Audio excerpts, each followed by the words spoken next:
Now, before I introduce you to our first speaker for tonight, um, just want to talk about the theme that we've chosen for 2021, which is across our Great Southern Reef. I am a little biased towards this theme because it's really where I started my journey as a marine ecologist, to a marine science communicator, and I guess general cheerleader. So my PhD looked at how climate change could impact temperate reefs, by looking at everything from the golden kelp that is kind of the real base of that ecosystem and the real heart of it, even the tiny little mollusks that were grazing in and under the canopy. So I'm very pleased tonight, really, that we can showcase some of the ongoing work in the area to raise awareness of our Great Southern Reef, which is not a very well-known reef. And hopefully drive, I guess, greater respect and care for it, as it really is a truly remarkable and connected ecosystem that is really worth protecting. So I'm going to dive pretty much straight in with our first speaker for the night. Her name is Sahira Bell. She is from the Great Southern Reef Project. Sahira is a marine ecologist and kelp forest enthusiast who is dedicated to understanding the impact of ocean warming and marine heat waves on Australia's Great Southern Reef. Sahira's mantra, people protect what they love and love what they understand, is the driving force behind her projects, where she takes a novel approach to marine science by combining traditional research with outreach to ensure her work contributes to positive change, which is really just quite brilliant, if you ask my opinion. So over to you, Sahira.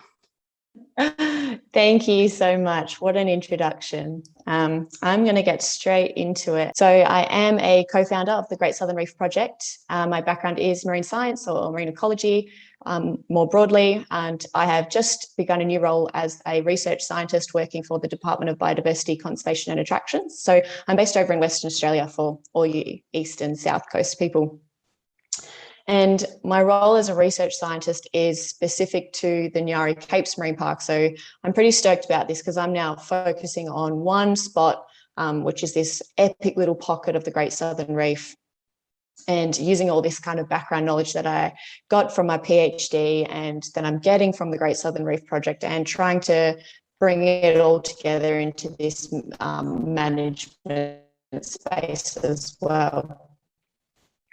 But today I am here to give the Great Southern, like you, Nicole, I am a cheerleader. I really like that term.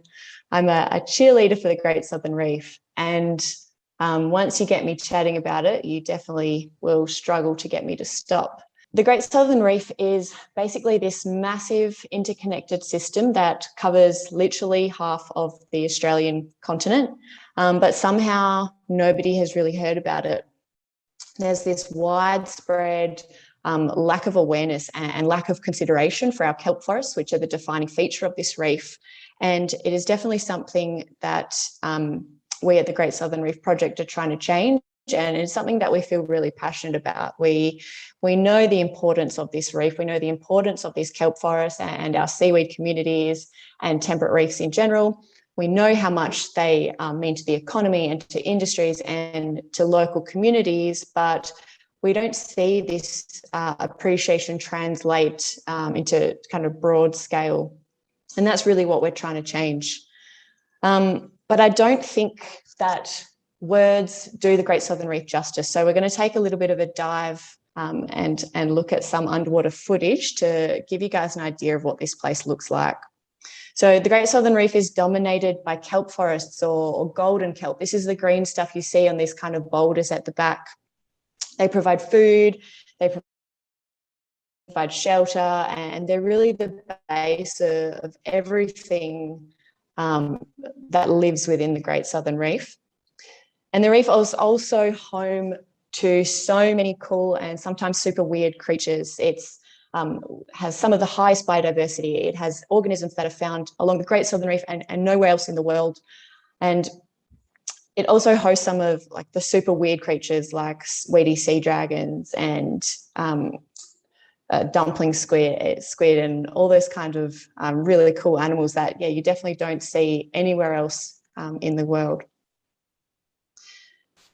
And it also is just as colourful, it's just as diverse, and it is so jam-packed full of life, which is a characteristic that many people don't really associate with cool water reefs or with temperate reefs. They just think of coral reefs when they think of these hustling and bustling places underwater, but our cool water reefs like the Great Southern Reef can be just as busy, they can be just as cool, if not cooler, than other marine ecosystems that we get across the state. And for 70% of Australians, it's the closest marine ecosystem to them. It is literally their backyard, but the majority of people have somehow overlooked this. They don't really realise that if they went to the coast and they put their head under the water, it's the Great Southern Reef that they're seeing. And this is definitely what we're trying to change.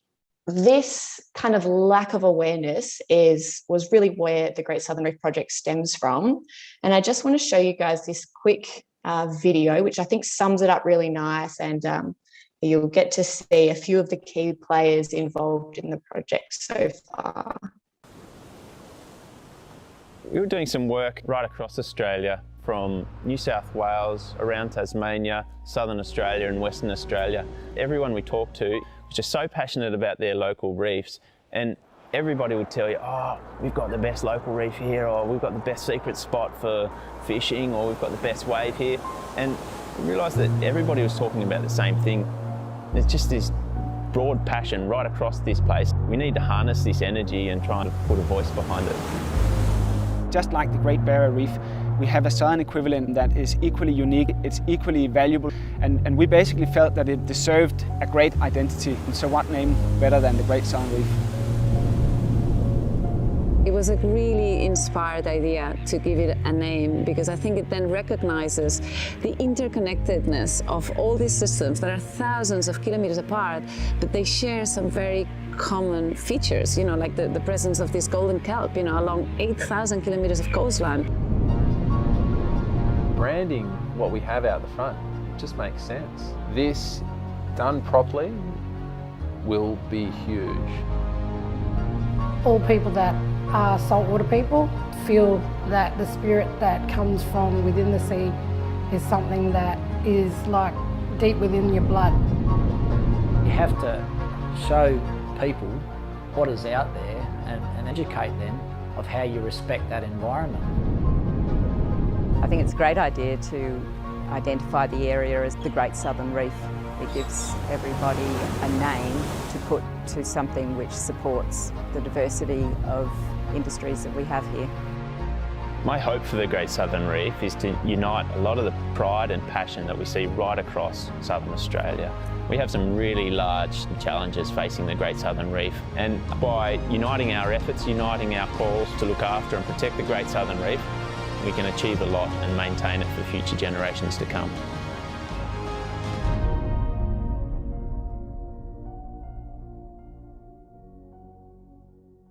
So that is really where the Great Southern Reef project was born. That really encapsulates the reason why we do what we do. We, as researchers, we knew the significance of this ecosystem. We knew how connected it was geographically and how it was really this one big interacting system. And we knew that on local scales, there were people connecting with this environment, even if that was in a very local or small scale way. And we wanted to show them that even though yes, you do have these awesome little local environments, this and the communities and the system is part of something bigger. And that's really what we were trying to target there, and what we're trying to target through everything that we do through this project. And we've been working on a few different things and working towards this overarching goal of increasing appreciation of the reef and driving the next generation of stewardship for our kelp forests. But one of the things that I wanted to chat a little bit about today is one of our projects, and this is our suite of educational resources that we've developed. So this work is led by one of my colleagues, Stefan Andrews, who's a teacher and a photographer, and most of this content you see comes from him. And he has a background in marine science as well. And this work was originally a collaboration with National Geographic. and we produced these lesson plans and teaching materials that align with the Australian national curriculum that enables students to learn about their local ecosystems in school, as opposed to learning about systems that are potentially thousands and thousands of kilometres away. So this work is constantly being improved by us. We do have a suite of lesson plans already available on our website. That's the greatsouthernreef.com website. And these are targeted at Year 9s, and they're available free to use. We want everyone to use them. We want them to reach as far and wide as possible. And we cover a heap of different core themes. So this goes all the way from Indigenous cultures and connection to country, all the way through to sustainability and conservation. And basically the content is set out so that each lesson we have a teacher's guide, which is kind of what you see on the left of my screen here, and a set of slides that goes along with that teacher's guide. And these slides include the learning content, activities, and short films, just like that really quick film that I showed you just then.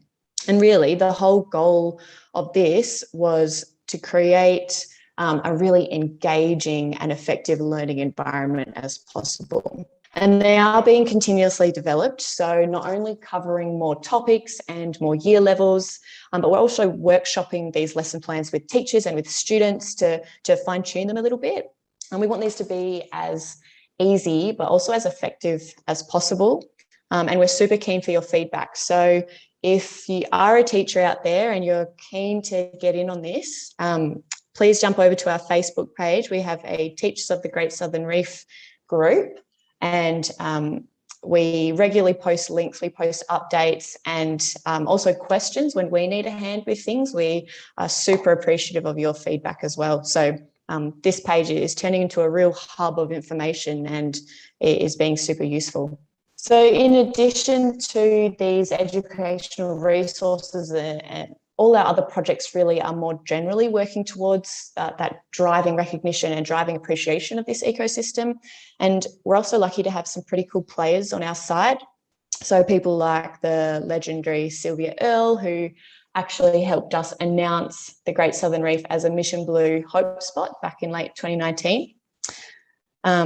And I wanted to show you this quick little video as well, which is a video from our announcement. And I'm hoping that it'll leave you a little bit inspired. Thank you, Sahira Bell, and your community of champions for being a voice for the Great Southern Reef in Australia. What's special about that part of the world is the amazing diversity, and not just the diversity of life there in the ocean, but that there are creatures who live there and nowhere else in the universe. The exceptional diversity and unique forms of life. It reflects a deep and ancient history that is special to the southern coast of Australia. Certainly a place that we need to respect, understand, celebrate, and care for it. It is worth your support and the support of all of us to get behind and be a voice for the Great Southern Reef. So that is where I wanted to finish up. I hope that last clip in particular leaves you a bit inspired and leaves you keen to get out there and start exploring the local places along the Great Southern Reef for yourself. I think that summer is coming, it's getting warmer, and it's getting so much easier to go out there and explore that everyone should hopefully leave this webinar feeling super inspired, and especially inspired to get involved with projects like the Great Victorian Fish Count. All right. Yeah. Thanks, Sarah. That was really great.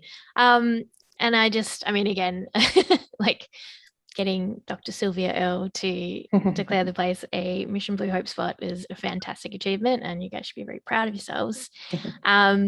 So I don't actually think we have any questions. Does anyone have any questions specifically for Sarah just yet? We do have, someone was asking about Sylvia Earle, her deepness.